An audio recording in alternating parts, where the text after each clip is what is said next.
Hello students, welcome to Concept Classes.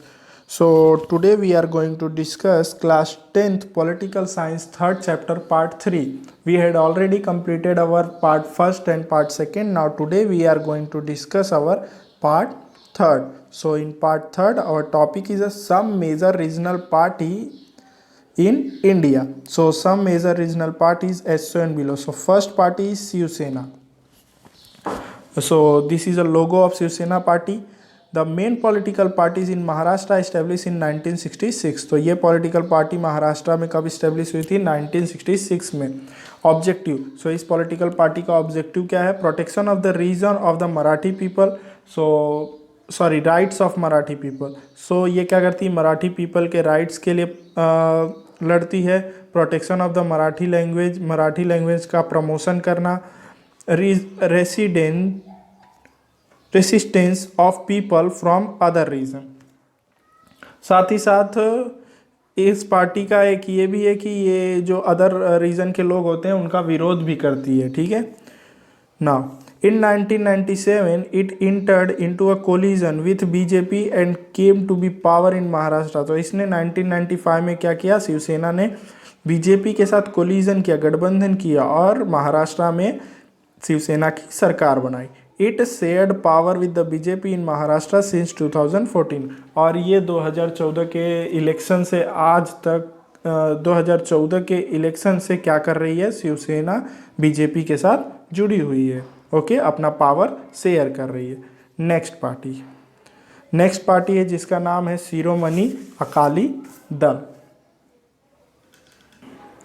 So establish in 1920 a prominent regional party in Punjab. So ये पंजाब की regional party है और इसका establishment हुआ था 1920 में. Objective of cultivating regional and religious and regional identity. तो यह क्या करती है? धार्मिक और प्रांतीय क्षेत्रों का एक तरह से प्रोटेक्शन करती है. इसका मेन ऑब्जेक्टिव यही है कि धार्मिक और प्रांतीय क्षेत्रों का प्रोटेक्शन करना, मतलब धर्म को और प्रांत को प्रोटेक्शन देना. Assumed power in Punjab for many year. और इसने पंजाब में बहुत दिनों तक क्या किया है? रूल भी किया है. नेक्स्ट क्या है? Jammu and Kashmir National Conference. So ये उसका लोगो है. Main regional party in Kashmir establish in 1932. So ये पार्टी इस्टेब्लिश हुई थी 1932 में. Protect the interest of Kashmiri people and protection of the autonomous status. ठीक है. सो ये पार्टी जो है वो कश्मीरी पीपल्स का प्रोटेक्शन करती है. साथ ही साथ इनकी जो सत्ता है उसका भी प्रोटेक्शन करने का काम कौन करती है? ये पार्टी करती है. ठीक है. ऑटोनॉमस का मतलब क्या होता है? स्वसत्ता. ठीक है. मतलब इनका जो भी रूल रेगुलेशन है वो सारी चीज़ों को अपने आप को भी प्रोटेक्शन करने का काम, एक तरह से इस पार्टी को प्रोटेक्शन करने का काम क्या करती है? जम्मू एंड कश्मीर नेशनल कांग्रेस करती है. नेक्स्ट, असम गण परिषद. सो ये जो असम गण परिषद है ये भी पार्टी जो है असम की है और ये इस्टेब्लिश हुई थी 1985 में. और इसका ऑब्जेक्टिव क्या है? Resolve the problem of displaced people. ठीक है. सो ये क्या करती है? डिस्प्लेस्ड पीपल मतलब एक तरह से एक जगह से दूसरे जगह जाने वाले पीपल्स जो होते हैं उनको बोलते हैं डिस्प्लेस्ड पीपल. हिंदी में बोले तो शरणार्थी है. उनकी प्रॉब्लम्स को रिसॉल्व करती है. Protect the unique cultural, linguistic and social identity of Assam. Assam की जो लिंग्विस्टिक है, असम का जो संस्कृति है, असम की जो भाषा है और असम के जो समाज की एक तरह से धरोहर है, आइडेंटिटी है, उन सारी चीज़ों को प्रोटेक्शन करने का काम ये पार्टी करती है. Economic development of Assam. और साथ ही साथ ये असम के इकोनॉमिक डेवलपमेंट भी करती है. Assume power in Assam for many year. और इसने बहुत दिनों तक असम में क्या किया है? एक तरह से रूल भी किया है. Next and last topic is Dravida Munnetra Kazhagam Justice Party. A non-Brahmi movement in 1920 was transformed into Dravida Munnetra Kazhagam. So देखिए, पहले एक पार्टी थी जिसका नाम था Justice Party. So non Brahmin movement जो 1920 में स्टार्ट हुआ वो जस्टिस पार्टी ने स्टार्ट किया था, लेकिन बाद में उसने ट्रांसफॉर्म करके अपना नाम बदल लिया, जिसका नाम रखा Dravida Munnetra Kazhagam, a political party. In 1944 Justice Party came to be known as a Dravida Kazhagam. So एक तरह से देखा जाए तो ये पार्टी पहले जस्टिस पार्टी थी, बाद में जब मूवमेंट स्टार्ट हुआ तो इसने अपने पार्टी का नाम बदलकर द्रविड़ा मुनेत्रा कजंगम रख दिया, और 1944 में जस्टिस पार्टी किस नाम से जानी गई? द्रविड़ा कजंगम के नाम से जानी गई। In 1944 a group separated from this party was establish another party Dravida Munnetra Kazhagam. अब द्रविड़ा कजंगम में से ही 1944 में एक पार्टी निकली और उस पार्टी ने अपना नाम रखा Dravida Munnetra Kazhagam. Another group separated from this party in 1972। एक और इसमें से सेपरेट हुआ और उसने अपना नाम रखा ऑल इंडिया द्रविड़ा मुनेत्रो कजंगम। मतलब पहले ये जस्टिस पार्टी थी, बाद में इसने अपना नाम बदलकर द्रविड़ा मुनेत्रो कजंगम रखा। फिर 1944 में से इसमें से एक पार्टी निकली और उस पार्टी ने अपना नाम रखा द्रविड़ा मुनेत्रो कजंगम। उसके बाद 1972 में एक और पार्टी निकली, उसने अपना नाम रखा ऑल इंडिया द्रविड़ा मुनेत्रो कजंगम। सो इस तरह से इस पार्टी की जर्नी थी। Protection of a Tamil identity, ये जो द्रविड़ा मुनेत्रो कजंगम पार्टी है ये तमिल लोगों की आइडेंटिटी को प्रोटेक्शन करती है। Member of coalition government at the centre of some year, और कुछ दिनों तक ये सेंट्रल लेवल पर क्या की थी? कोलिजन गवर्नमेंट बनाकर रही थी, मतलब एक तरह से नेशनल लेवल पे भी ये वर्क कर चुकी है, but as a coalition government. The party has support to the voter from the all section of society. ये पार्टी जो है सभी वोटर्स को क्या करती है? सपोर्ट करती है। ऐसा जरूरी नहीं कि जिस पार्टी ने इसे वोट, जिन लोगों ने इसे वोट दिया है उसी को सपोर्ट करती है। It was in power from a long period of and implement many policies, और ये बहुत दिनों तक पावर में भी रही है और इसने बहुत सारे पॉलिसीज भी इम्प्लीमेंट किए हैं। In India, we have many regional party in every state that have influenced the state policies. The following chart.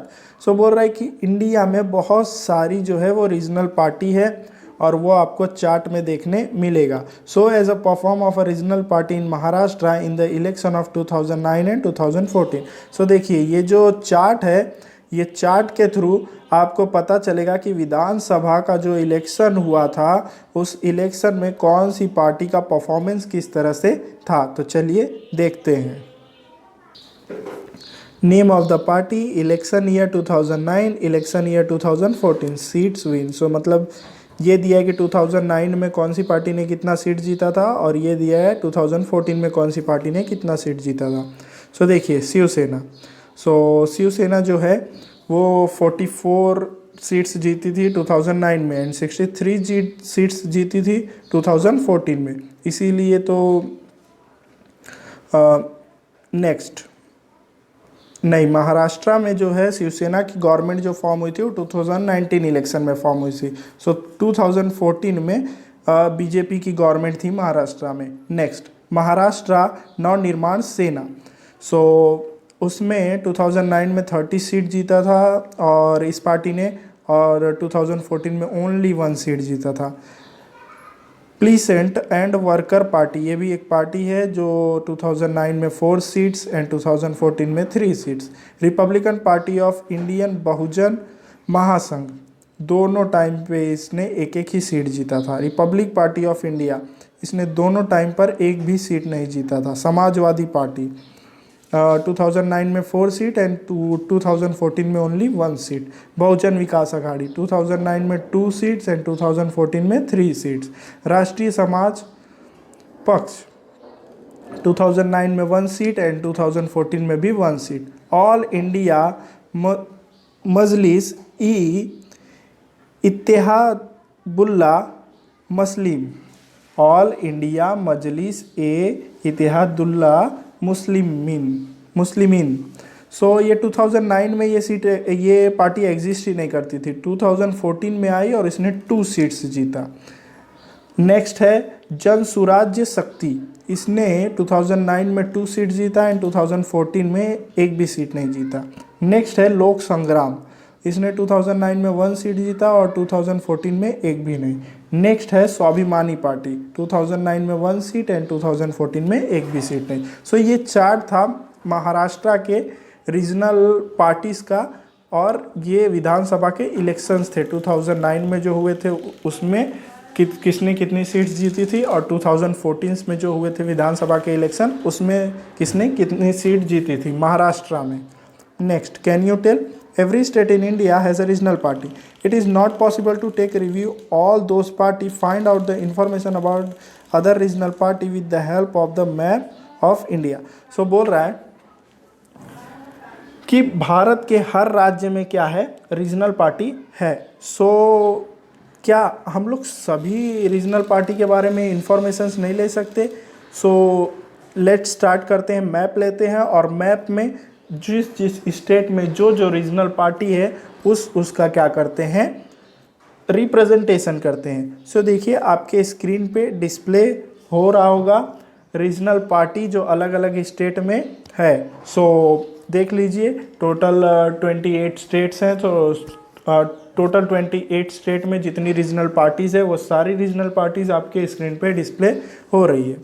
सो इसी तरह से आपको करने बोला था इसमें कैन यू टेल में। सो अगर आप ऐसा करोगे तो क्या होगा, आप सारे रीजनल पार्टी के बारे में ऑलमोस्ट इंफॉर्मेशंस कलेक्ट कर पाओगे। So in this chapter we will took a review of a national and regional political party in India. In the next chapter we will try to understand the important social movements in our life. So इस chapter में हमने जाना कि भारत में national और regional party कितनी है और वो किस तरह से वर्क करती है, उसका इस्टेब्लिशमेंट कब हुआ था। अब नेक्स्ट चैप्टर में हम लोग जानेंगे कि भारत के जो इम्पोर्टेंट सोशल मूवमेंट थे वो क्या क्या थे और वो हमारी लाइफ में कितना इम्पोर्टेंस रखते हैं। सो यहाँ पे क्लास 10th के महाराष्ट्र बोर्ड के पॉलिटिकल साइंस का 3rd चैप्टर जिसका नाम है पॉलिटिकल पार्टीज़ वो कंप्लीट होता है। सो इस चैप्टर में अगर आपको कोई भी डाउट है तो आप मुझे कमेंट करके पूछ सकते हैं। वीडियो पसंद आया तो वीडियो को लाइक कीजिए, शेयर कीजिए, सब्सक्राइब कीजिए। Thanks for watching.